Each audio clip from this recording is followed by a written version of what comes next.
Hey everybody, Andy here, helping you build a career you love. Thanks for joining me today. Got a lesson on job searching and how to be congruent across what you're doing and consistent in your efforts. So, hope you're here with me live, but if you're not and watching this on the recording, welcome to you. If you are here with me live, get in the chat, say hi. Let me know who you are. Let me know what you do, what you need, where you're from, what time it is, wherever you're watching. Put some question marks in front of your questions. I got a kind of a wild one today. I'm gonna tell you what we've got coming. It is gonna be about job searching and some things that I notice that really add a lot of drag to your job search. I wanna talk for just a quick couple of minutes to kind of tee up what we're going to do. And then I actually am going to play about a 20-minute segment, which is a clip from inside one of my premium job search programs called my Job Search Coaching Program. You might also know it as the Boot Camp. And from one of the monthly coaching sessions that I have with that group on job search congruence. So I'm going to play that. There's going to be some lesson inside that recording, and then I'm going to come back live with you, and I've got some additional lessons on top of the recording, and then we'll go into the Q&A. But here's the big problem that I see a lot of people facing. Their goals and what they want and what the type of job or the type of career that they're hoping to find, or the right company they're trying to get, to try to get the job with, and what it is they desire is incongruent with the way in which they put their resume together and market themselves and network.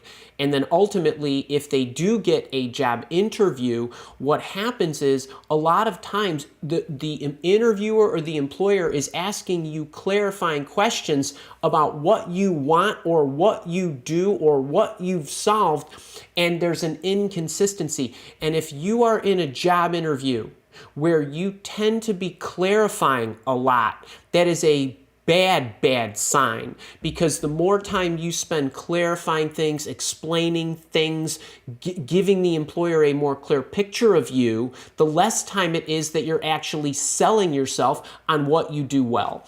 And an interview, I want you to think of an interview, I know they may be painful, they may not appear to you like this, but an interview technically should be nothing more than a confirmation of what the employer is expecting to find out about you, or just confirm based on what they know of you through your resume or whatever referral or whatever insight that you've shared with a screener.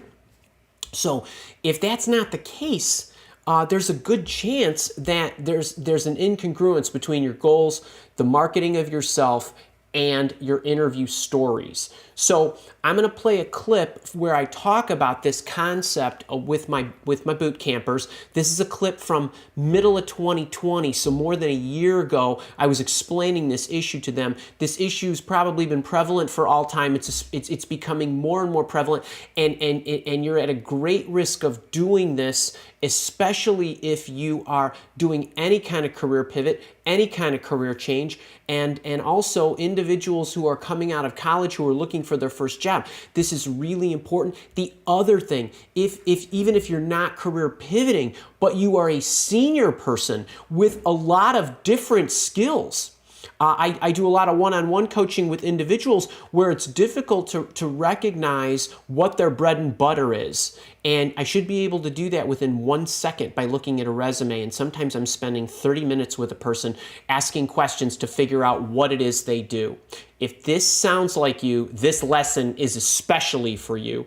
But I think this is going to be a good reminder for everybody. So I'm going to get into the clip, then I'm going to come back. So it's about 21 minutes long. I'm going to come back, and it is also an extension of, if you're here with me live, today is on a Wednesday, it's October 13th. You might be watching this on a recording. But on Tuesday, October 12th, I also put a video out on a career tool that is great for your resume and you're interviewing stories, collecting the data to help with this congruence. It's called my Career Achievements Journal. Hopefully you saw the video yesterday and you grabbed the free download, but this entire week is aimed at helping you with this. So let's get into the clip, and I'll be chiming in with you. I'm not going anywhere. I'm sitting right here drinking my tea as I watch me and you watch me, and let's have a chat together. Here we go. I have noticed, I've always known this, but I've noticed it's been more rampant with a lot of the questions that I've been getting, some of the difficulties people have been having, and it's been especially prevalent in the one-on-one coaching sessions where I'm helping you guys. And what I've noticed is that there is a disconnect in your histories, in the way you market yourself, in the stories that you get ready to tell in your interviews, and there needs to be a continuity. And so inside the boot camp and everything that I give you guys, there is a why I want you to do what I want you to do. There is what I want you to do specifically that's going to give you the best results. And then there's the how exactly to do it. Do it this way, write it this way, use this kind of template, follow up this way, and all that good stuff.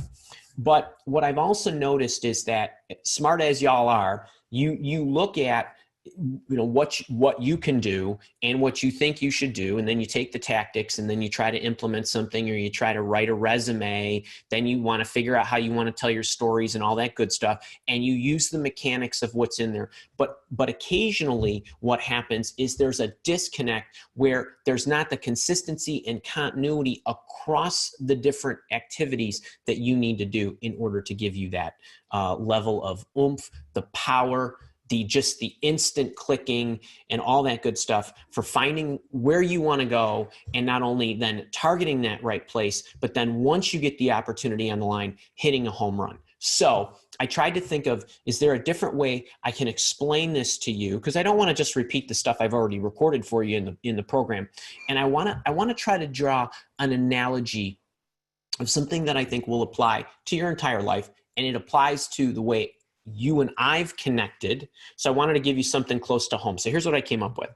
I don't know if you know this. I don't know that I've ever really said this to you, but there is a little formula that I have been using to guide myself and my team and what we do at the Mile Walk Academy. And this is now 5 years old.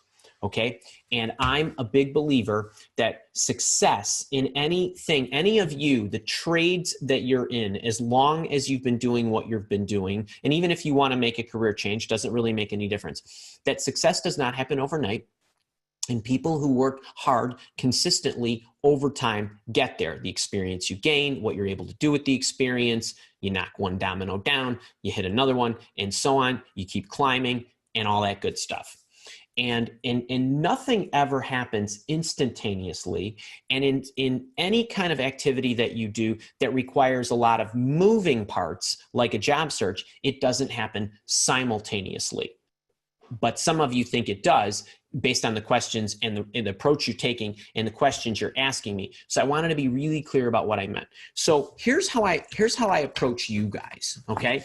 If you see this card, I feel like if I create the right stuff and I am consistent in the way in which I distribute it, meaning on an ongoing basis, that I will become discovered. This is it. This is the whole formula for everything that I do, okay? Starting back in July of 2015. This is it. You create something, you consistently make it available, and you become discovered.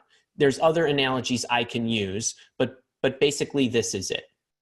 And so I always feel like I have to create the kind of stuff that you need in order to be successful and to attract you to me, but I have to be available and continually put it out there.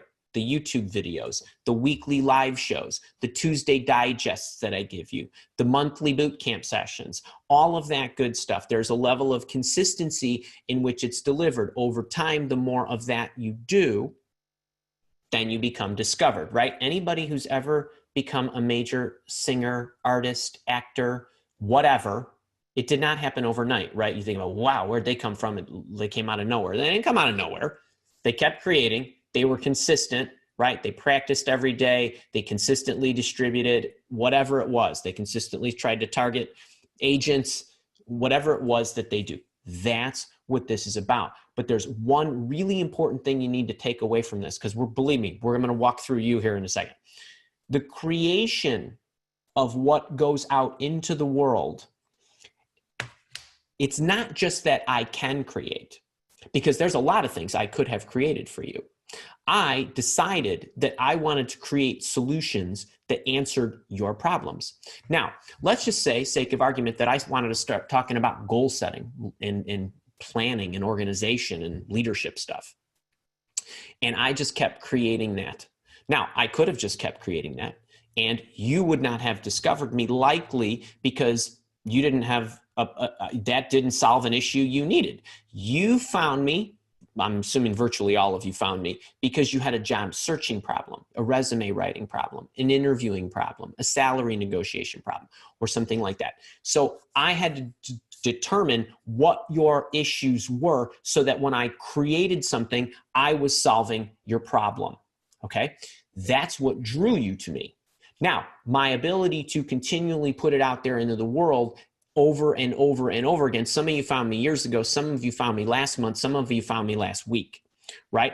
That level of consistency in the delivering of my messaging that solved your problem is what ultimately led to your ability to discover me.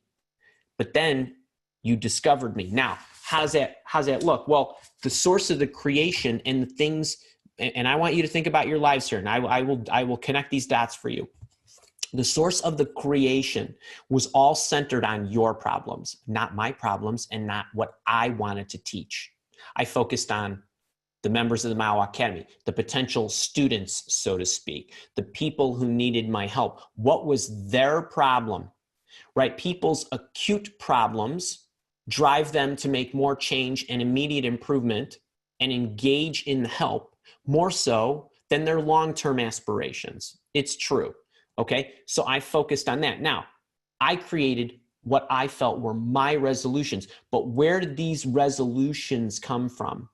Okay, they came from my experience. Now, I want you to pause for a second, because here's where we're going to start to get into the exercise. When you think about me, you and me, why are we here together? You chose me. You did. You chose me, right? You had problems. How many career coaches are out there that you were able to find before you actually enrolled in the job search bootcamp? Probably a lot. Probably at least a handful, right? However, wherever. A lot of you in your stories, you told me I hired resume writers, I had outplacement services, I tried other coaching programs, which made me reluctant to buy yours, but I did anyway, and so on, right? Why did you do that? You chose me for a reason. What did you do? You hired me. Why did you hire me as opposed to somebody else? Now, remember the stories that you guys wrote? A bunch of y'all wrote, dozens and dozens and dozens of you wrote them. And you probably didn't think, here's why I hired you. Have you given one thought to, as you were expressing that? Now, whether you wrote to me and told me, or whether you just know off the top of your head why you chose me, have you ever stopped to think for 1 minute, if I chose him because of this list, I hired him for these reasons. I want you to stop and think, are you actually considering yourself, marketing yourself, and telling your stories about yourself that are demonstrating to people that they should hire you for those same reasons you hired me? It's the first place. Just step back for a second. Now, jot yourself a note right now. Don't do it right now. Jot yourself a note. Even those of you that shared with me, I know exactly why you hired me, because you all told me, right? There's a consistency. Well, your stories were backed by evidence. Your stories were from your life and your evidence, and you lived through it, and you knew how to make a career change. You knew how to find a job. Oh, you studied the people in the boot camp and all those success stories that you showed me and explained to me. Wait, you put it in terms I can understand. You solved my problem that I couldn't seem to understand until I heard you say it.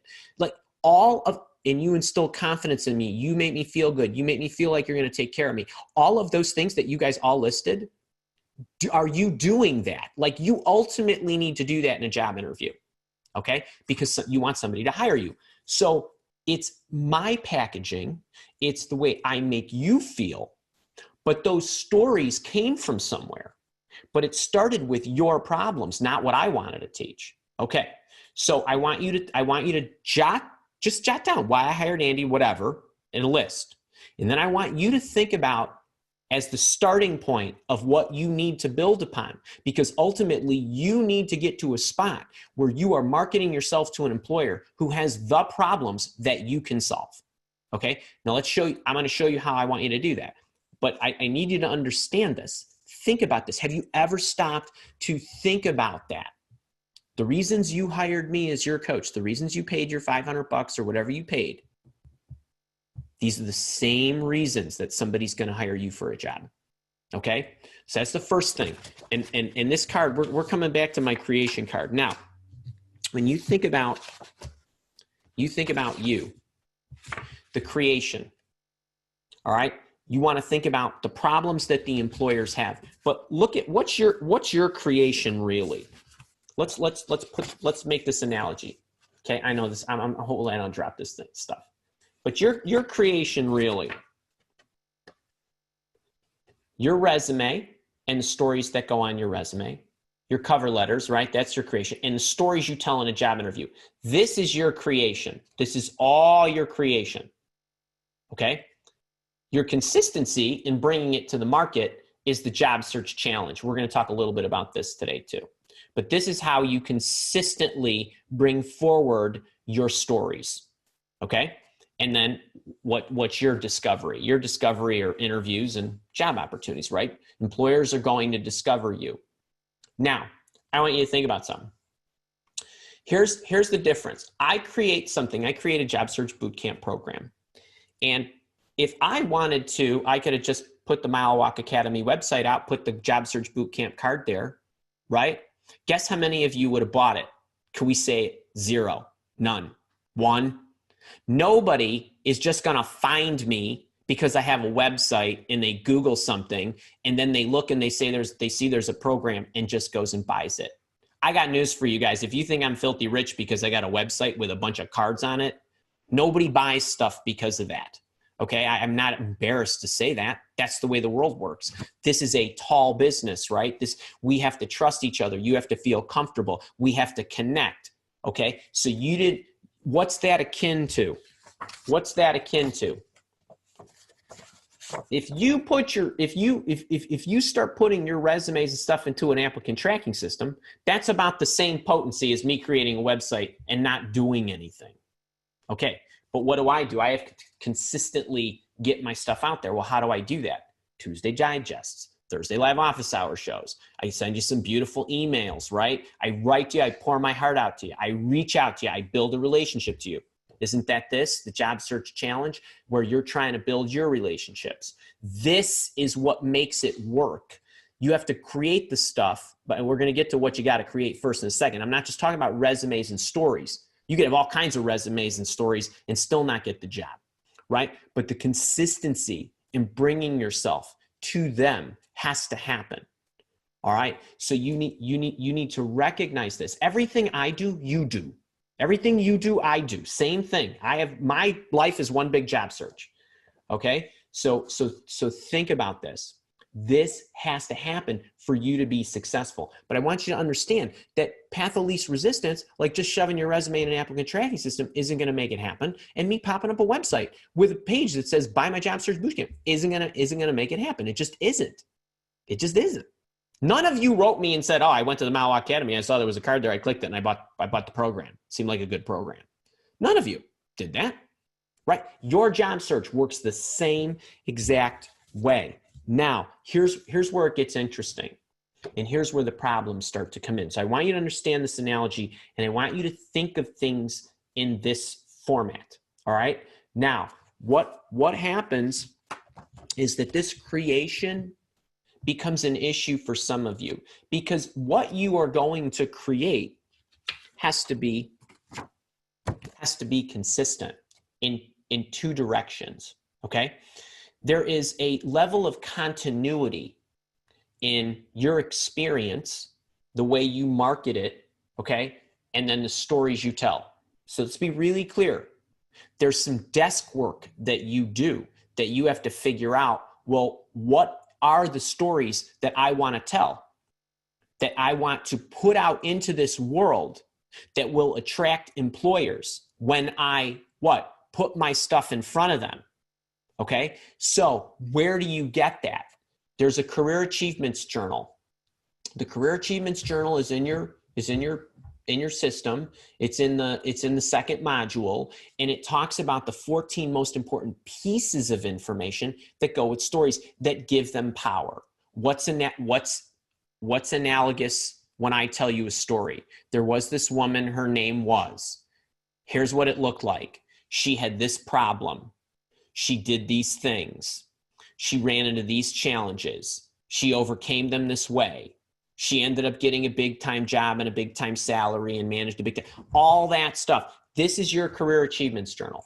Okay, this is the kind of potency that you have to have to back your stories and your experience. It doesn't start with the resume. It starts with you reflecting and thinking back to the data, okay?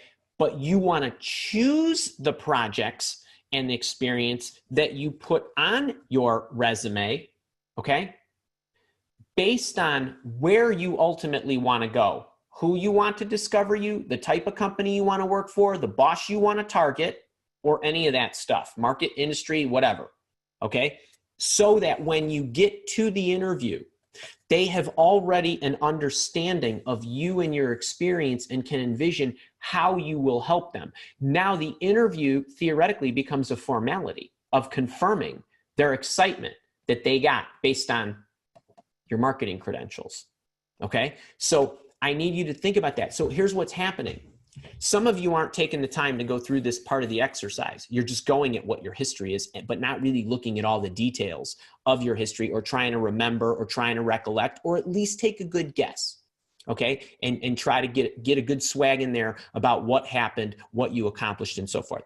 Then when I look at your marketing material, the story you tell in the marketing material doesn't coincide with the stories you want to tell in the interviews.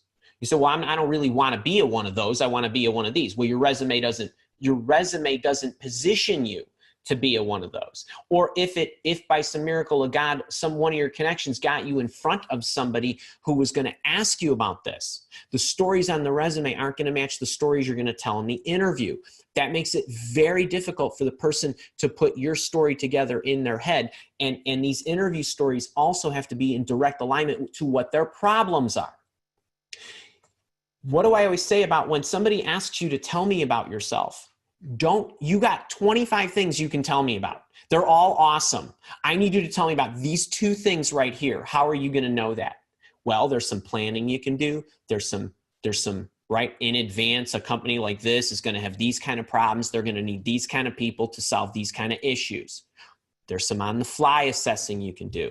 What's your biggest problem you're facing right now? What's your biggest challenge in the market? What's your biggest obstacle to growth? Like, you can be asking these in the interview as well. But the point I'm trying to make is your experience has to be packaged in a manner and presented on a resume or in a cover letter or your LinkedIn profile or your emails or whatever that will get you to an interview where the stories you tell are more augmentation of what's on your resume. If you are bouncing me around your resume to tell me things, that makes it more difficult. If you haven't controlled the narrative properly and you can't keep pointing to the top, meaning you should be pointing to the top of the resume more and more than, okay, over there in the second third of page 2, right? That's what I'm talking about. So I need you to step back and just look at your stuff. Look at your resume. Does your resume lay out and show and talk about the stories and the projects that are going to get you to where you want to go? If not, you have a lack of continuity. And then when you get into the interview, the greatest stories in the world, if they're not in sync with the resume that supports that, makes it very confusing for the person who's interviewing you. So my history, all the data and the teeth I need to populate my resume with the right stories that then leads me to the interview stories that I'm going to tell. That's what I mean. So when you go back and you look at consistency here, it's not just consistency in delivering that resume out, sending the networking messages out. It's the continuity too in the data that you use to populate the resume. You used to think about who you wanted to target because you knew you can solve those problems. I don't go and try to find people when they need job searching help. I don't look for people who have other problems than that, right? Same kind of thing when you're looking for companies. Now, you can look for different kind of, I'm a project manager. Well, there's a number of different things you can do. You can look for different companies, but I'm just saying, you gotta make sure that they have a problem, that they have projects that they need to run, projects that are broken that need to be fixed, or projects that need to be implemented for them to grow, or whatever it is. So does that make sense that you gotta step back? Is what I'm putting together going to lead me to where I wanna go? And then once I get there in that interview, is my storytelling going to coincide with my resume, points, bullets, narrative, career profile, highlights, everything that goes on there? That's what gives you power. That's what makes it easy when you walk in the door. You should be confirming for them, okay? You shouldn't be in an interview. You practically should just be confirming what they've read already, okay? So if you look at your stuff and it doesn't do that, even though you might be a great storyteller, even though you might have a great resume bullet, all that stuff has to work in harmony.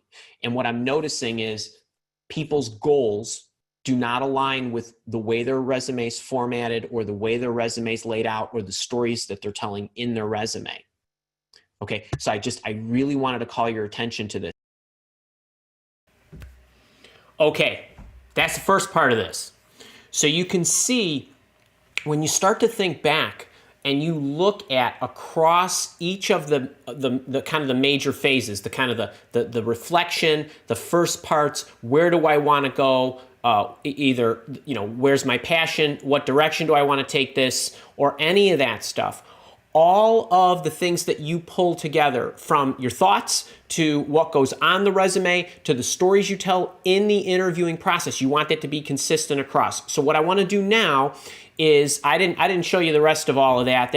That was kind of a warm up to what I want to say to you here today is another way to think about how can you become more consistent across these areas and how to interpret this, how to think about it, and what questions to ask yourself. So ultimately what we're working toward, and I think I saw some questions in the chat about, how do I demonstrate what I'm passionate about or where I want to go. Some of that is implied on your part and needs to be inferred by the person who's receiving your paperwork, receiving your networking message, receiving your cover letter, or whatever it is. Some of it can be explicitly stated, but it should be explicitly stated and consistent with what your resume looks like and the stories you're about to tell. So I drew this. Do not ask me how many times it took me to actually draw this without scratching it and tearing it up. But remember, when you're going forward and you're going into an interview, the person who wins the job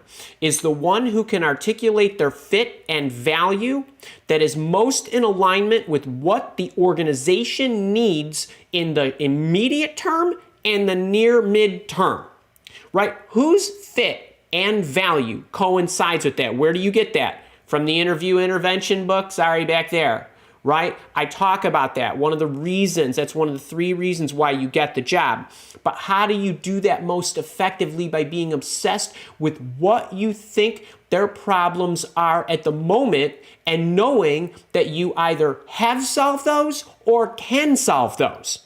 Okay? If you are a college student and you don't have a lot of experience because you have not solved problems before, does not mean you cannot solve their problems because you have great organizational skills, analytical skills, other things that you've done that demonstrate the traits. So how do we look at this? Remember, Your resume is not a work history document. It is a marketing document, right? It doesn't matter as much about your history, although some of it does, so you can provide evidence that you've done certain things. It is about where you want to go. This is where you want to go. Your goals, your desire, your career path, the roles you're interested in, the company types you're interested in. Let's start there. Okay? It's where you want to go, and then it's the intersection with where you want to go and what issues they have. You're looking for that intersection. So I want to go somewhere, and I want to be a great worker, and I want to get a job, and I want to live a happy career. But with what I want, the intersection between what I want and what they need, because they need somebody who can solve their problems, those have to intersect, as well as your solutions or your characteristics, traits, experiences, or whatever that solve their problems, have solved their problems, or have seen enough of them. Right? I go back to, right, I was talking to the boot campers in that session, and I was talking about, why did you hire me? Well, you also hired me in part, or you're sitting here, even if you haven't hired me, but you're part of my community, and if you're still listening to me after a half an hour of this, that you trust that I have developed solutions or have the experience to share with you valuable information that will help you overcome the challenges that you are facing in your job search. The intersection of all three of these things is a job offer with the right company. Right? And both the job offer and the right company, we want both of those, right? We don't want a job offer from a company we don't like. I have a bunch of people who are getting jobs and started work in companies they don't like, okay? So all three of these things may not have happened. There may be some other things. But this is another way for us to look at what needs to be consistent and congruent in what we're doing. All right, so how do we get there? How do we get there? All right, so first thing is I use the word desk work, right? You got to think in advance, all right? So now, first thing is think about where you want to go, think about what you want to do, think about the kind of work you want to do. Now, think about organizations. What would their issues be? That organization. Would that organization have issues that I have solved? What problems have I solved or can I solve that they might have? Now, a lot of you experienced professionals are going to have a good idea of these things based on what the company does from a product and a service standpoint. Will tell you what issues they have.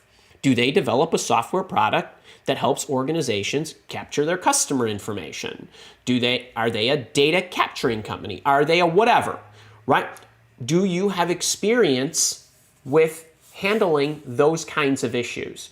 Because if you look at the job descriptions, if there is one, they're going to tell you what experiences they're looking for, which is going to give you one step removed from what problems they're having. Okay? Just do the desk work and be smart about the organizations that you're going to target. That's the first thing to help lead you to where you want to go. The second thing is then on the resume. When you take it to the resume, does my resume show that I've solved the kind of problems that I want to overcome or that company wants to overcome in the future? So from what I've done in the past, am I demonstrating what I can do? And is my demonstration of what I can do in alignment with what I want to do next? You know what? I've run big businesses. I've managed hundreds and actually thousands of people. I don't want to do that anymore. So I'm not going to be bragging all over my resume about how I've managed large programs, how I've done this or that. You follow me? This is what I mean. Just because you can doesn't mean you want to. Just because you can doesn't mean you want to. Okay? So if you're littering your resume with a whole bunch of accolades about stuff you don't want to do, then you have to look at the context upon which you've placed those on your resume. This is really important. Okay? So just ask yourself, does my resume show that I've solved the kind of problems that I want to help companies overcome in the future? This goes back to what? This circle. Is this where I want to go? Am I congruent with what I'm advertising as my desire, not my skill? Okay, so that's one way to look at it. And then you're looking for that intersection with what would their problems be, right? So what is their problem? So those two pieces of desk work and prepping your marketing material are looking for that portion of the intersection. We're not all the way there yet, okay? And then the next thing that you want to do is just think about, right? Same thing, an extension of what I just said. What are that company's problems? What are the issues they're likely facing? Do they need to sell more? Do they need to market more? Do they need to increase brand awareness? Right? Do they have complex accounting that needs to be taken into account because of whatever? Do they do a lot of mergers and acquisitions? Are they growing organically? Are they growing through acquisitions? What are they doing? Does my resume story solve those? Have I put it front and center and probably made them squeal with glee that once they saw my resume, they know I'm the person and they cannot wait to get me on the calendar, right?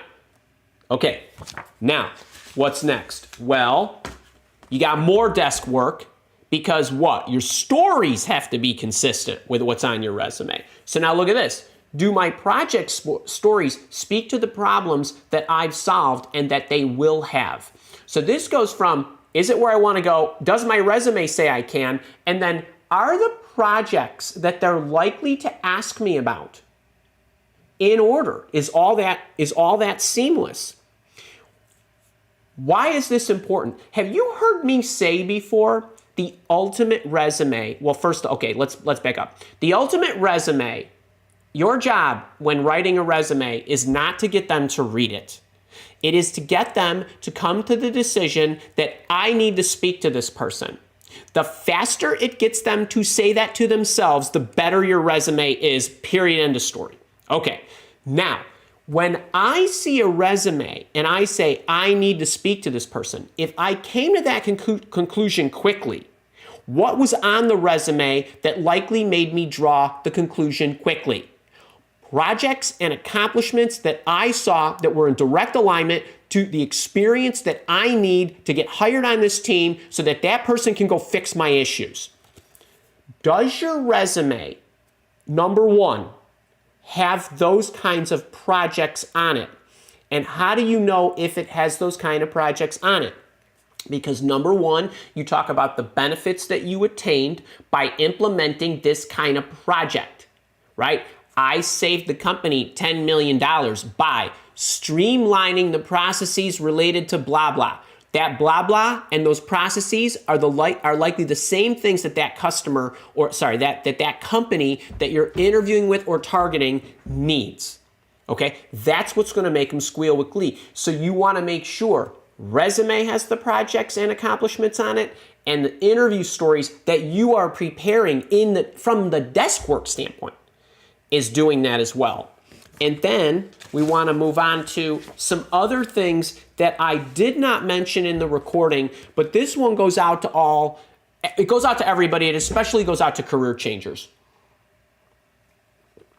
So other things that you can do from a static standpoint in the creation mode is you can write articles, opinion pieces, how-tos, states of the market, anything that you can start identifying, writing, blogging, and I don't mean you got to set up a full loaded blog. You can use LinkedIn and their long form posts or whatever, or you could have a portfolio or however you want to do it.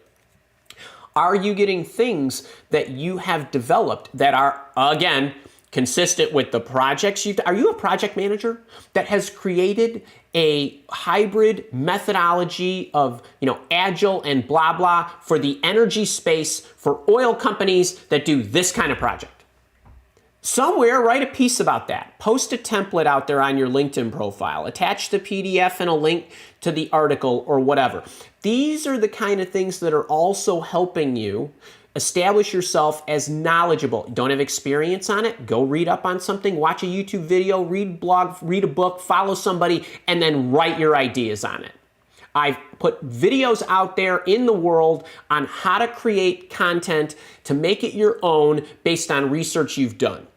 So so do these kind of things. This is another thing that you can do from the comfort of your own, Swiss ball, where you can just right away, meaning WRITE, right away, things that make you look knowledgeable. Don't worry, not everybody's going to read them. They're not going to read the whole thing, even if they do. It's just a stamp that you're giving yourself of approval that you have some understanding, if not a great understanding, of that solution, that industry, the current state of the market, whatever, okay?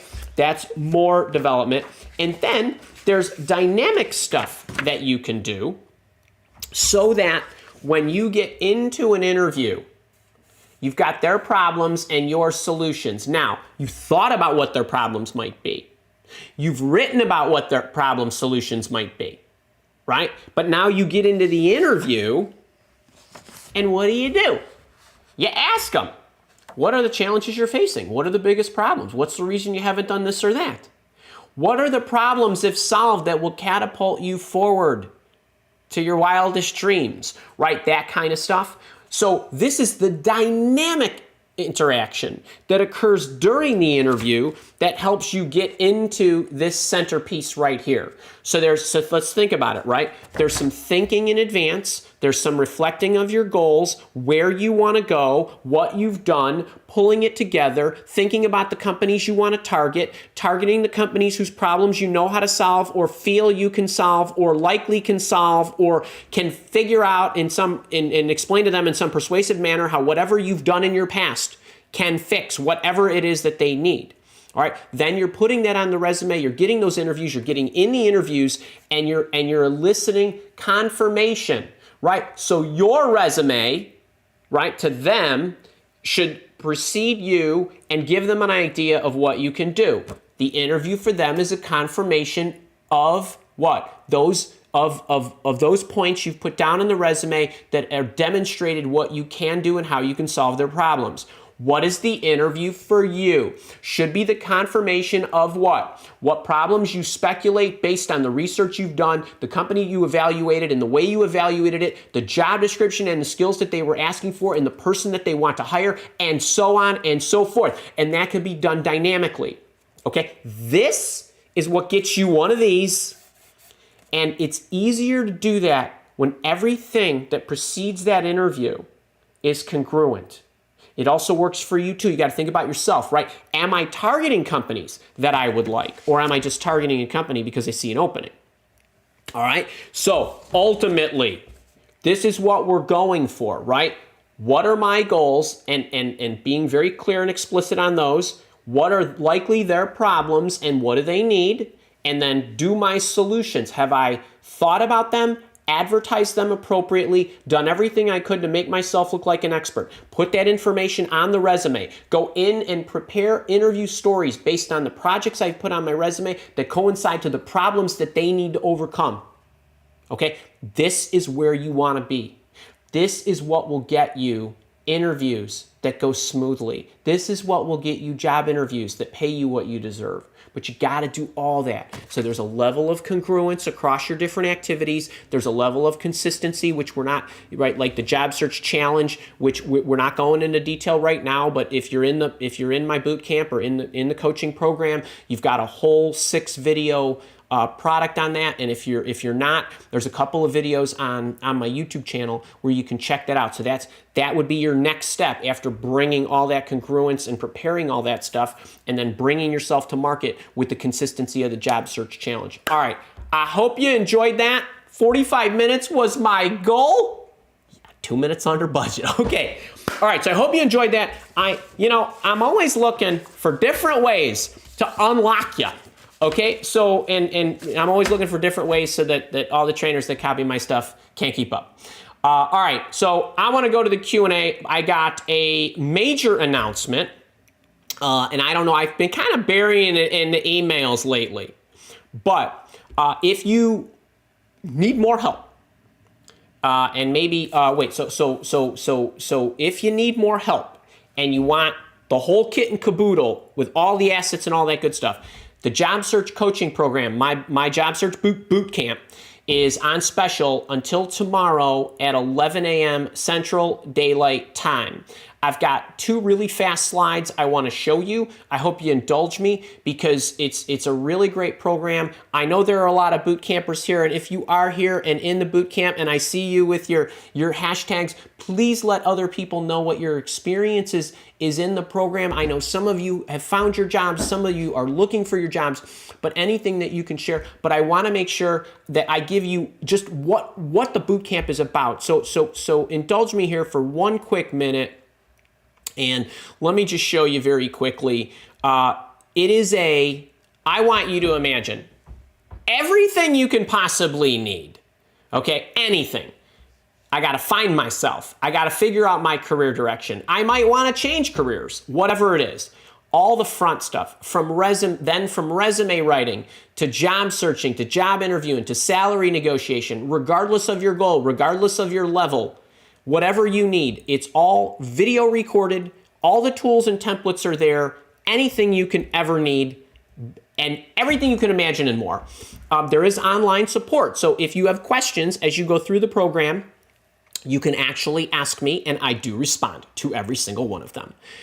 We have ongoing coaching sessions throughout the year, and we do about 2 dozen to 3 dozen. In fact, I think the last couple of years is like 36 of these, but I like to say at a minimum 24 to 30. So every month we do at least 1, sometimes 2, sometimes 4.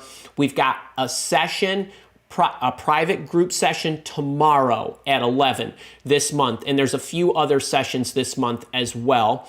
And then you get lifetime access, you get lifetime upgrades, you get lifetime attendance at all the group coaching. So if you find your job next week and you're in the program and you work 3 years and then you're job searching again because you want to change, you just come back and you get the program you always had access to, and you just jump right back into the coaching sessions. We had a lot of people that lost their jobs because of COVID. They jumped right back in. We had some people that found their job 4 years ago or 5 years ago when I started this program, and they've jumped back as well. It's 1 enrollment, no subscriptions. I give you a 30-day money-back guarantee if you are not satisfied. We do have private communities. We have a Facebook group, a LinkedIn group. We even have a WhatsApp group that's run by Deborah, one of the boot campers, which is pretty awesome. And we actually have a new platform that some people are in that is going to be our private community platform that is actually not on the public social sites. It's $497. It's normally $597. It's one payment. That's it. This is my word, okay? And I mean this because we've combed the world and we've looked. You will not find better teaching. I'll let you be the judge. But you certainly will not be able to find more of it, more content, for keeping it for a longer duration. I have seen programs out there, trainers with not a lot of experience charging $3,000 to $5,000 for 2 months access, 3 months access, 1 year access to their program, which I find laughable, but I'll leave that to you. But you can keep this forever, and you can come back to the coaching sessions forever. And you will not find a trainer who is more accessible than I am to you, whether it's through the online support or available in the sessions throughout the months. I'm there for you. Now, the only other thing I want you to know is, yes, you can get a personalized coaching session. You can buy those a la carte. So I give a discounted rate, which is $500 per session to people that are in that program. We do it live and via video. We do it via Zoom, and you get the recording and you get the transcript. I also do resume reviews. I go through them line by line, period by period, semicolon by semicolon. I use the track changes so you can see my questions and my edits if you want that. I do have a VIP package, which actually includes everything I've already said, even the coaching session, even the resume review. You can have direct access to me for 3 months. I throw in my Career Accelerator program. That's a shade under $2,500, and you can choose later to have any of this or upgrade. I do have a $5,000 coaching package that is a one-to-one package that is a separate program. But this is the best ROI, best value, best career insurance policy that you will ever find. I'm telling you, we've had more than 10,000 people go through this program in over 100 countries, ages 22 to 75. I've got stories that go on with no end. And so if you are interested in the program, check it out. Maybe Stacy can pin up the link to it. There are multiple pages to it. There's a main page with all the details. There's some testimonials and such. There's a whole separate page with testimonials, videos, stories, some written testimonials, some things that people have emailed me. All that good stuff is there. You can look inside the program if you want. It's all there. It's all there. And if you've got any questions, support@milewalk.com. We're putting it back up to $597 tomorrow at 11. And one more thing. I'm supporting my leaders today too. I have a leadership coaching program, which is a separate subscription. So the job search coaching program is about finding your job. My leadership program is about developing your career and your life. I speak to everything from career advancement, career development, hiring, coaching, lifestyle, wellness, organization, productivity, building relationships, communication, everything related to that, speaking, all that good stuff. And habit building and energy and all that is all in the leadership subscription, but that's separate. If you are in my job search program by tomorrow at 11, on Friday, so that's Thursday, on Friday, I have a leadership coaching session.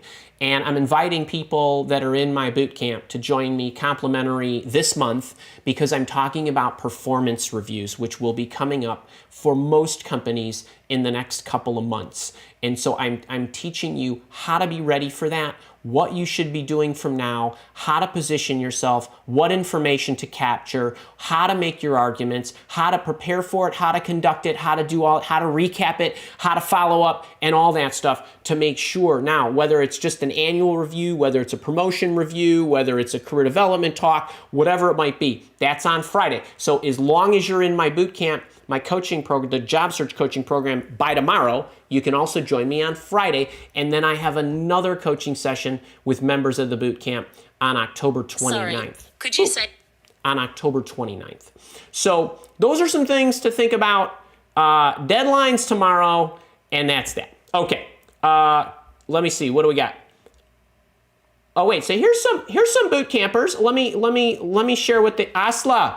Really worth joining the boot camp. Thank you. I love your I love your enthusiasm. I love your participation. I especially love your LinkedIn cover talk when you click your picture. If you guys want to know what your LinkedIn cover talk should look like, go check out Asla's LinkedIn profile. Tony P, I'll see you next Friday at Frenchie's, 3 o'clock. Thank you. That was rich. David Mulhall, great program. Well worth the money, especially if you're struggling. Jason, the Argonauts, how are you? This type of substance is what you get. Today's material was solid, Andy. Thank you. That's awesome. You know I appreciate you, my man. I really do. Tracy's a new boot camper, and actually Tracy and I went back in the system the other day because she had a question. Old job searcher, I have felt more clarification in how to approach this daunting activity. And Patty, my Italian friend, highly recommend the job search coaching program for anyone considering it. I love being a boot camper, and Patty and Tracy and David and Tony and Asla and all you other guys. You're a boot camper for life, which is really great. So, and we do, and actually I got some surprise bonuses I'm not telling you yet, but that was what I wanted to reveal today. So I appreciate you letting me, spend 5 minutes and telling you that. If you're liking this video, make sure to share it. Make sure you click the like button and tell YouTube, and also make sure you subscribe to the channel. I know everybody who's chatting with me is subscribed because it's a subscriber-only chat, which I think is a small price to pay. But I love having all of you, anybody who's listening from wherever. I appreciate you. I really do. I hope you enjoyed that. All right, let me go to the Q&A. I think we're all good, right? Good. Geo, it has been a minute, my friend. It's been a minute. Yes, it has. Landed a full-time job in, oh, jeez, man. You know what? I am getting old, folks. All right, but I don't feel old. I landed a full-time job in February, interviewing for a better role in my top target company. Phone interview with HR today. Let's go, my friend. Let's do it. All right, little Lisa. A lot of question marks here.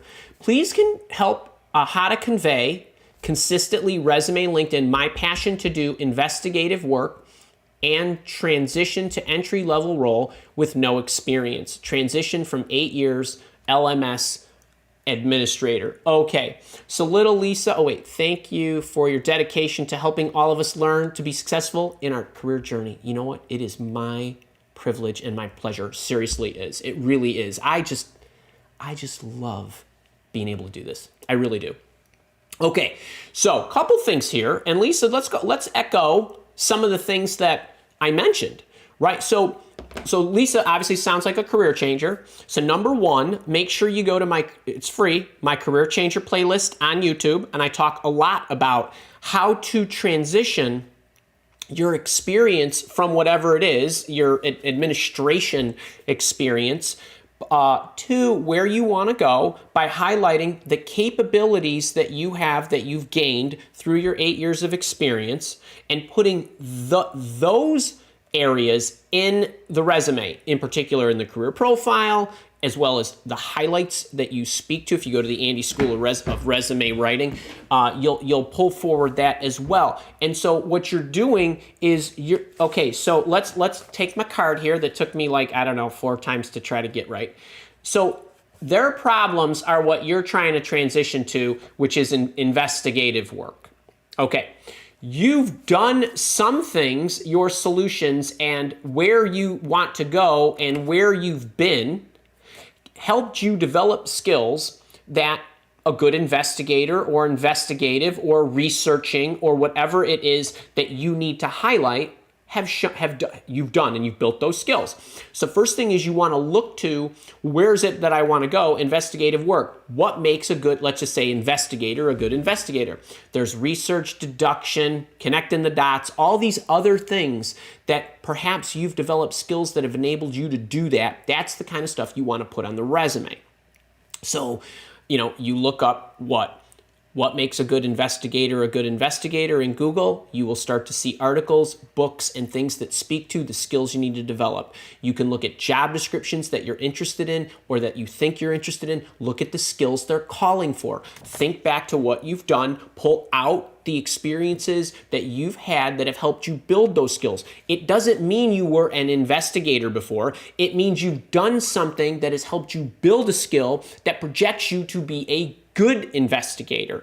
And so they will understand, and through maybe communications via email or lean heavily on your network, that explain, hey, little Lisa's looking for investigative work. She's willing to start at the bottom, but she's got a lot of skills through experience that she's built, because here's how, and so on. But I would check my Career Changer playlist for more to help you with all that. The other thing too, and I didn't go into this in my discussion about my job search boot camp, the coaching program, is I have changed careers twice, 2 times, major changes. Once from an IT and management consultant to an executive recruiter, and from an executive recruiter to a career coach. These are very different businesses. And I have broken down the 4 stages it takes to make a career change, and the 12 steps that you need to do within each of so 12 across the 4 steps that you need to do in order to make a successful change. That's inside the premium program. So those of you that are changing careers, take some comfort in knowing that it's not just about job changing, but there's information inside the job search bootcamp that is specifically tailored to you. And little Lisa, you might want to take advantage of that too. I don't know what your investment budget is in finding your job search and developing your career, but it's something you might want to think about. All right, that's a really great one. Nicole Young. Yes, Nicole Young, I think I spoke to something about, you asked me last week about wanting to hit and run. I remember you, and then on the YouTube channel too. Not sure if you received my thank you message from yesterday, but wanted to let you know I appreciate your insight and all the tips you've shared on this channel and beyond. You are welcome. I hope it works out. I really do. Catherine from Shanghai, hey to you. YT, what's the... And Deb, always nice to see you. You are welcome. Mr. 97, what's going on? And Vanessa, and Patty, my boot camper, and Steve, and Jim R, and DD from Miami. You guys are awesome. Tom, hey, R. I can't remember if you're a boot camper or a leader, but I sent a message to my boot campers and leaders. I'm going to be in Florida next week, and on Friday I'm throwing a party. So hopefully you got the invitation. I don't know if... I think you might be one of my boot campers. If not, my apologies, but I hope you are. Actually, get into boot camp and then come meet me on Friday, next Friday. Sanjeeva, how are you? Anna, man, a lot of boot campers here. And Denisha, because you got the control word last week, I think we gave you a year pass to the leadership program. So I hope, Karen, you synced up on that. Catherine, I've been continuously sending my CV for almost a year. I've been targeting strategic planning, supply chain management. My past experience is more in comparable bigger size organizations. I'm not sure what the question is, but all of y'all in supply chain. One of the things to note is that while the world is on fire right now with hiring, not every function or industry or company type is thriving as much as others. What is being absolutely smashed right now is supply chain. And I'm talking about organizations that support the supply chain. Boats, shipping, all kinds of things related to manufacturing, right? Have you gone to the stores? Is the inventory on the shelves a little low? I just wanted to buy another wetsuit for my triathlon. I ordered it because it looked like my size was in stock. I wanted to get one of the cool sleeveless ones. I was getting all excited to try to get this thing so I could go swimming in the lake before it gets real cold out. Got an email from the place that said, "Oh, we're out of stock. Sorry." They rebated my money. I mean, this is common. So just if you're running into trouble, this has been going on for a while. So that doesn't surprise me. So just make sure you're looking closely. Baby girl, what's up, my leader? How are you? And Sergio and Kimberly, love the emojis and axiom brevity. This is my problem. I don't know what your problem was, but maybe it was something I was hitting on early in the talk. Ashley Green asked for 5 adjectives to describe the company culture. I love it. Wait, hiring manager said, "We're like the mob. Should I run?" She said they are really big on family. Thoughts? Okay.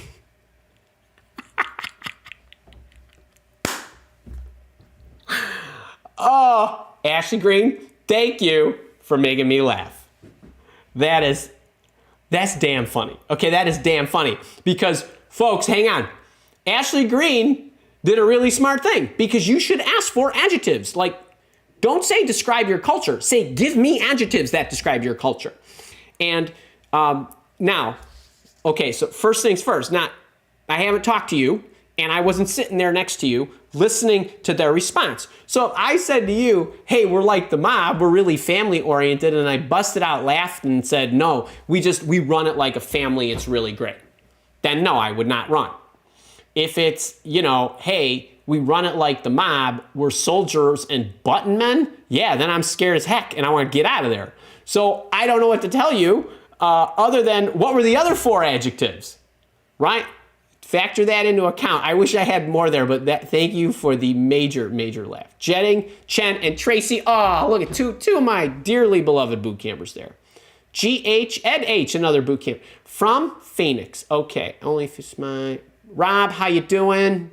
William. Oh, you guys are great. Folks, Stacy did put this in, and I know it was pinned for a while. Grab that Career Achievements Journal. It's simple and powerful, and you'll wish you had it sooner, but you can get it now, and you can think back to the data and the pieces of the stories that bring them to life, show that you know what you're talking about, show that you've done the stuff, give it some concreteness in your storytelling, and then as you go forward, knowing what information to be capturing and how to use it to your benefit inside your organizations and as you switch organizations. So make sure to grab that. Catherine, and you're asking me, do I need to change my target role and target company? I would, like I said, I would look at what is happening with those organizations, the supply chain issues, and then you decide from there. Are you, depending on what you do in the supply chain, you might not need to target supply chain companies. If you're a project manager, you can go into something else, manufacturing or anything, insurance, financial services, healthcare, whatever. So it depends what your role is. Kevin, my Canadian boot camper, hey to you. George, found you because I had all the problems you mentioned. I am still growing, and I would like to know if I can engage with you and your team. You can. So one of the things, and I mentioned this, this in the little slides, and I'm happy to answer any questions that you have about the program, because you know I love talking about my program, and I want you in. If you do need, so let me say one other thing I didn't say in the slides. The one-on-one sessions that I do, I have a structured packaged sessions. That's $5,000. But if you do invest in yourself and you do buy the job search coaching program, the $497 deal, you can engage a la carte for $500 per session if you want to work one-to-one. And I'm telling you, those sessions are highly valuable when it comes to interview prep, salary negotiation, and right, because you can see the money is getting close and you know the ROI is going to be there. And in the lessons that I'm going to teach you, that we record for you and transcribe for you, will be applicable across companies and for the future. The other thing is people sometimes don't have the right route they need to go, and they get stuck in the search. And sometimes I'm helping people decide their careers or the direction of their career, or how to get on the right track to make sure they're moving in the right direction, because trajectory tends to be more important than where you are at any moment in time. So it's support@milewalk.com. And Kara is really good about getting back to you. She usually gets back to you within 24 hours, unless you hit us up on a Friday night, Saturday, or Sunday. Then it usually takes her a little longer. But please let us know. We're happy to help you.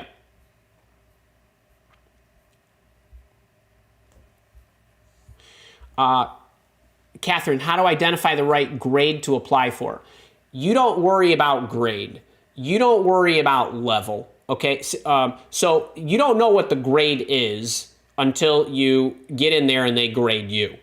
If you're talking about, I'm a manager, how do I know if I should apply for a managerial role, a director role, a VP role, or whatever? You look at the responsibilities and you see how you coincide. One point I want to give you one here that I've been talking with a lot with in my one-on-ones, and I coach some pretty senior people, and a lot of them have interviews at Amazon and Google and Facebook and, Twitter and Pinterest and, what the FANGs, so the Apples, and I've gotten a lot of people hired at Apple.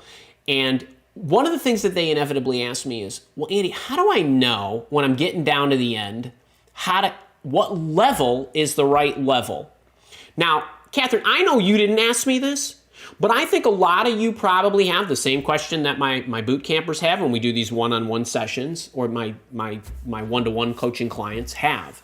And what I always say to them is, that's not for you to figure out or worry about. However, when it gets down to the offer and you want to make sure you're getting slated properly, you can ask them things like, okay, I understand that, it's not so much about the title or whatever, and I know you're going to slot me in, right? But what factors and skills do you consider from people coming in from the outside when you're looking to slot them properly?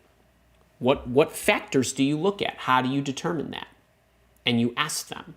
And you ask them before the offer is in front of you. Why? Because then you want to be able to confirm, okay, if I got this grade, H1, G2, whatever, and my title is director of whatever, I want you to now explain to me, okay, so how did you map that? And why is that the case? Why am I not lower? Why am I not higher? Right? And you could go through that discussion. And I coach people on how to do this. And a number of times what's happening is we're able to inch up and we're able to get more pay. And then they're starting in a better spot, not an obscene spot to where they now have a bullseye in their head, but based on the arguments that they knew how to make, because they knew what to counter. They knew how to make the argument so that the slot is higher. A lot of you ask me about government jobs, and you say, well, I don't really have a lot of luck negotiating salary with government agencies. No, you probably won't. Why? Because they're in the box thinkers, right? You're this, we're hiring you for that, we pay this level when you're brand new to us. Period, end of story. That's right. That may not be negotiable because that's the environment and the culture you're entering. However, what is negotiable? The level, right? Well, okay, fine. I'm not going to argue about your salary. Move me up one. Okay, why are they going to move you up one? Not just because you want to. You got to know how to make that argument. That is part of salary negotiation, and while that isn't technically salary negotiation, that's level negotiation. It's all the same. So you got to think about this stuff. That's another thing. And I do, I know, Catherine, you're asking about what's the right grade to apply for, but that's not really the issue. The issue probably is a little bit more about what grade should I ultimately accept when I go in. And so I want you to know that. All right, let's see. All right, let's get down here. Stuck in nowhere. Been over. Britt at Heart. Hey, hang in there, Britt. Jeff Comstock, what's the good word? Jetting, can you make the 3-circle Venn diagram of it? Jetting, I make everything available to you, man. I'm going to take a picture. I'll email you personally. Okay, I will make that available, and I will put that in the boot camp. Or dang, buddy, I'll just send it to you. You know what? I'm going to take a picture of this. Wait, where is it? I'm going to take a picture of it. You know what? I'm really happy that you asked me because this took me a long time to make. So I will, or you could just take a picture of this. Hang on. Can we get this thing right? Like, there you go. Take a snapshot. Take a snapshot. There you go. Buddy, I will email it because I know how much you love these things.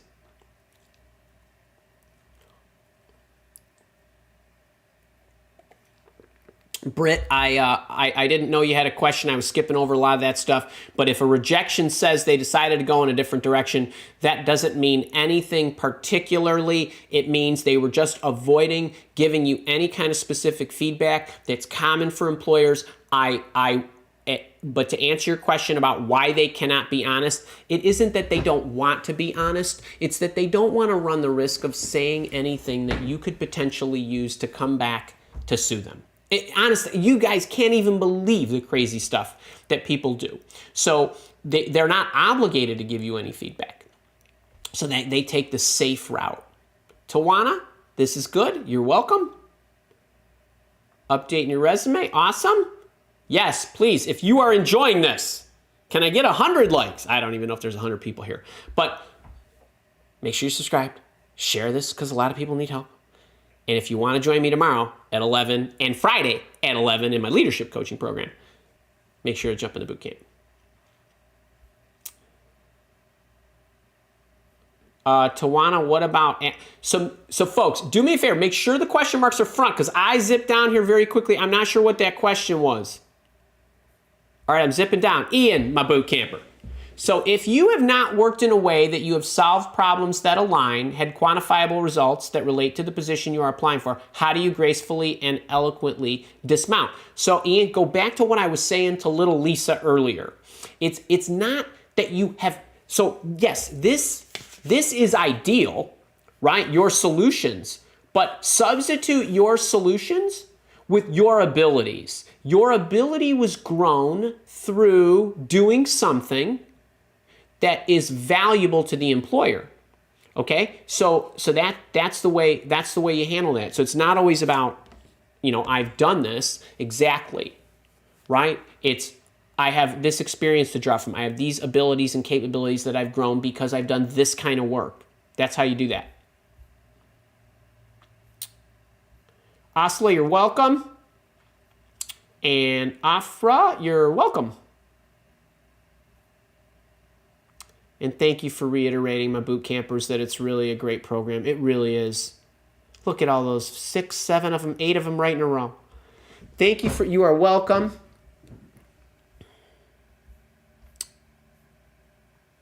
Jeffrey Castaneda, how are you? Been watching? Great. Interviewed for 2 roles, seeking growth.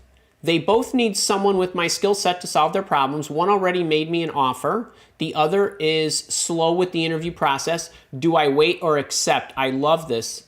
I really do. I love this. Okay, so here's what happens.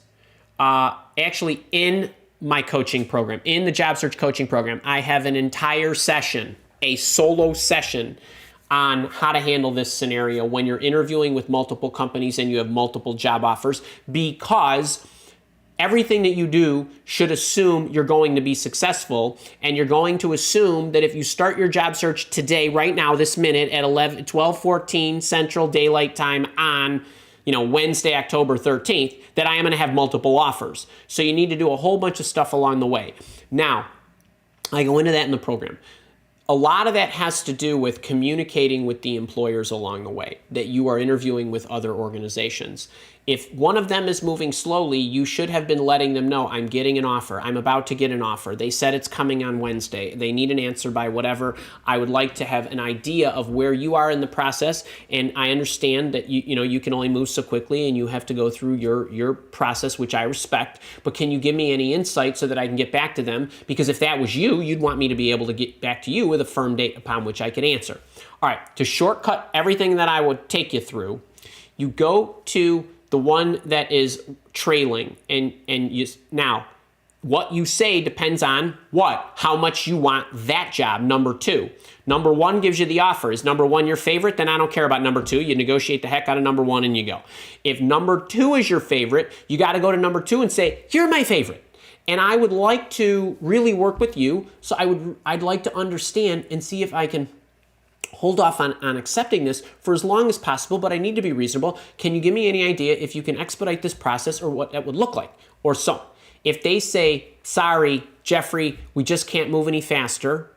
If the first organization says, Jeffrey, sorry, we're not waiting any longer. I need an answer. You give them an answer, which is, I accept your job. We'll first counteroffer and do all that stuff, then accept the job, then try to delay the start date as long as possible. You hope number 2 trails faster, comes to a decision. Then if you want to take this job, number 2, you got to go back to number 1 and say, I'm sorry.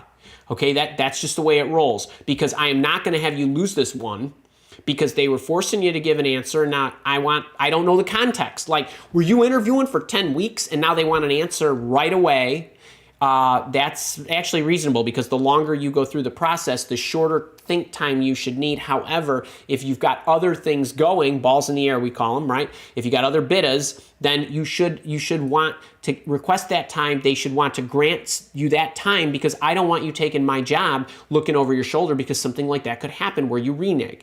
So you've got to balance that. But ultimately, worst case scenario, I'm going to tell you to go do this. Take the offer. If number 2 can't catch up, you take the offer, and then if you can't delay that start date far enough out, if you start working and all of a sudden you finish out and you loved company number 2, then you're going to have to quit company number 1, which is going to be wholly painful, but it will be much better for you to do in week 3 than month 3.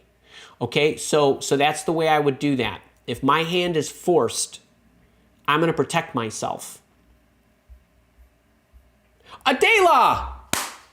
Yes, you're my boot camper and my leader. Are you on the elliptical right now? All right, 2 job ops at 1 target company. Hold on. See how this goes? These boot campers with all these job offers. All right, 2 job ops at 1 target. Oh, it's a job ops. Okay. 1 aligned with the role I want. The other with primary experience. Okay, so even though you can, doesn't mean you want to. Latter would probably report to my 1 connection at the company. Do I contact only about latter, or can I mention both roles? I'm not sure I fully understand this. There's 2 job ops at 1 company. If I have 2 job opportunities at 1 company, I am making absolutely certain that both of them know I'm interviewing or wherever I am in the process, and that they better be communicating, or they better be aware of this. And then you need to communicate to them the way I would approach this, and I'm not only knowing 200 characters here. I want you both to know I want to join your company, and because I love the company, I want to add the most value I can in the role you think that I could be able to do that most, meaning what do you need the most, meaning where are your biggest problems, right? Where's your biggest need? And I would like to make sure that I can do that. And if they say, well, do you have a preference? Now, it's okay to share your preference, because if they want to hire you, they want to make sure you're coming in at least at 1 position. What you don't want to do is you don't want to say, well, I prefer that role over there, and then they actually have somebody stronger over there than you, except the one that you really were a dead hit for over here was not your preference, and now they're thinking, well, she's not going to be happy. right? So you need to emphatically say, I love both. If pressed, right, this one is would I love because, and this one I love because.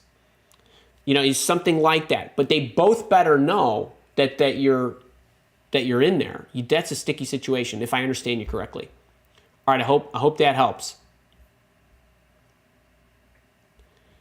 Books and movies, looks like a question. Appreciate your help. I'm struggling to identify career highlights as a social worker, as there really isn't much quantifiable work. What can I put there? I'm not sure what kind of social work you do.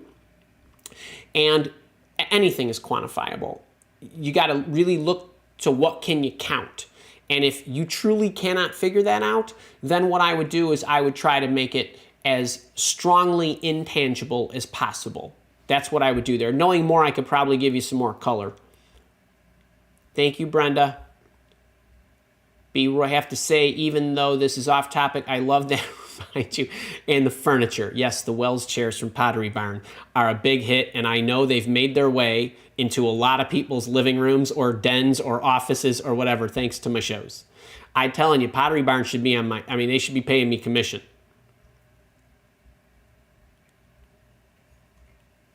If you want to know what the chairs are, Kara should have the link saved. All right, let's see what else we got here. All right, wait. 10 minute heads up, because we're going to the bottom of the hour. I'm going to answer a bunch more questions. Just remember, job search coaching program on special till tomorrow at 11. If you're in, you get all that good stuff I talked about. And you can also come on Friday to my leadership coaching, where I'm going to be talking about performance reviews. That's really good stuff. Hi, Andrew. Let's see. On V. Dwayne. Doing 2. Hi, Andrew. I feel terrible after one interview and stopped the whole search, partly because I already have a job. How can I find the confidence to get back into it? Couple things. I'm not sure what it is that you don't have confidence about, but I have some confidence videos on my channel. Some of them are about job interviewing and job searching. Some of them are just about building your confidence in general. I would say go check those out. Put the word confidence in on my YouTube channel to search, and some videos will come up. All right, let me zip down here. Asla, boot camper. I am visiting the one of the locations I am searching roles 3 weeks later. Wait, I'm visiting one location. I am searching roles 3 weeks later. Do you think it is a good idea to try face-to-face networking by sending networking messages? I think that's great if people are comfortable with it. I know COVID is affecting people's attitudes differently, and I know you're in a completely different part of the world than I am. So I always feel like any kind of networking that I can do face-to-face is better. So I would be reaching out, boss hunting, doing all that kind of stuff from now that I'm going to be there in 3 weeks. Yes, go get them.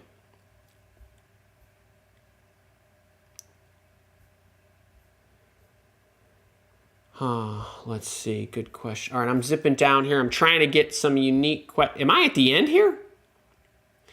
Aslov, after also feeling more confident after joining the boot camp because the coaching is the coaching is very motivating, right? Am I, Kara? Am I caught up here? I am. Oh my God, awesome. Little Lisa. Wait, did I? Hang on. Sorry, did I miss a couple? Hang on. Tips, please. Formulas to calculate quantifiable achievements for admin support roles. Little Lisa, wouldn't you know that I have a video? Can you believe this? I have a video on my YouTube channel about how to quantify your results if you're an administrative assistant or something like that. Just type in admin, type the word admin on my YouTube channel, and it will come up. I kid you not. I literally tell you how to quantify your stuff when you're an admin. I try to think of everything. Give you guys your problems, my solutions, right? How did I resolve it? Jeffrey, interview for 2 roles seeking growth. They both need someone with my skill set. I'm wondering if this is going back to the 2, the offer you've got. Skill set to solve their problems. One is, we already talked about that. I thought I had that one. You are welcome. Jeffrey, yes, come to the boot camp. Become the boot camp. How cool does it look with those hashtags, huh? And the leader hashtags. And we have some Apollo members here too that I haven't talked about that are just awesome. Patty, awesome, you're welcome. George, Andrew, do you have any videos on aligning the resume with LinkedIn? I sure do, my friend. There's a video on my YouTube channel called Should My LinkedIn Profile Match My Resume? Check that sucker out. Sue, you're welcome. Little Lisa, you're welcome. Stacy, you're welcome. Do I have anything else? I'm at the end. All right, hey, I know you got stuff to do. I got stuff to do. So folks, I really enjoyed this. Couple things really quick. Boot camp session tomorrow. Leadership session on Friday. I'm back next Wednesday. Special live office hours next Wednesday on resume writing. Don't miss that. Don't miss that, any of you. Because we're going through the insider's view of exactly how somebody looks at your resume, all the questions they ask, where they're expecting to find something, how they read it. Please don't miss that. Wednesday, 11 o'clock, same time, same slot. So I'm doing some traveling next week. So we moved. See, I didn't take a week off. I moved the live office hours up a day for you guys. It's really going to be a special one. So you guys, love you all. I'll see my boot campers and my leaders in the next couple days. You guys, love y'all. See you soon.